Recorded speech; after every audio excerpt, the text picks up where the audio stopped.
Telangana budget అన్ని వర్గాలను విస్మరించిందని డీఎస్ఎఫ్ఐ రాష్ట్ర అధ్యక్షుడు డాక్టర్ వివేక్ విమర్శించారు.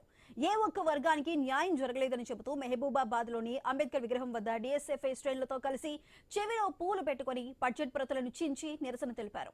ఎన్నికలకు ముందు చెప్పిన 6 గ్యారంటీలను అధికారంలోకి వచ్చాక కాంగ్రెస్ పార్టీ విస్మరించినట్టు మండిపడ్డారు వివేక్. గత ఏడాది 6 గ్యారంటీలకు 56,000 కోట్లు కేటాయిస్తే ఈ ఏడాది 50,000 కోట్లకు కుదించారన్నారు. ఇక గ్యారంటీలను ఎలా అమలు చేస్తారని ప్రశ్నించారు.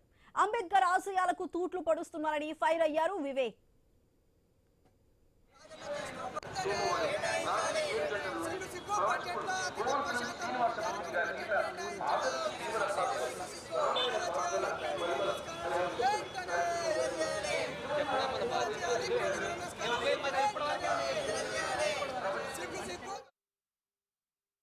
తెలంగాణ గవర్నమెంట్ 2026-27కి ఏదైతే బడ్జెట్ ప్రవేశపెట్టిందో అసెంబ్లీలో ఎంత మోసపూరిత బడ్జెట్ అంటే అది ఏ సమాజానికి కూడా ఎవ్వరికి కూడా ఎటువంటి న్యాయం చేయకుండా కూర్చుంది.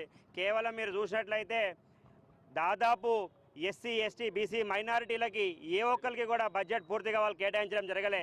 ఈ విధంగా అయితే 6 గ్యారంటీలకు అని చెప్పి లాస్ట్ ఇయర్ ఏమో 56,000 కోట్ల రూపాయలు పెడతారు, ఈ ఇయర్ ఏమో 51,000 కోట్ల రూపాయలు పెడతారు. అంటే బడ్జెట్ను పెంచుతూ పోతారా, బడ్జెట్ని తగ్గిస్తూ పోతారా? ప్రతి అర్హుడికి మీరు ఇందిరమ్మ ఇల్లు ఇస్తా అని చెప్పి చెప్తా ఉన్నారు. మరి బడ్జెట్లో లేనిది ఎక్కడి నుంచి ఇస్తారో ప్రభుత్వం ప్రజలకు చెప్పాల్సిన అవసరం ఉన్నది.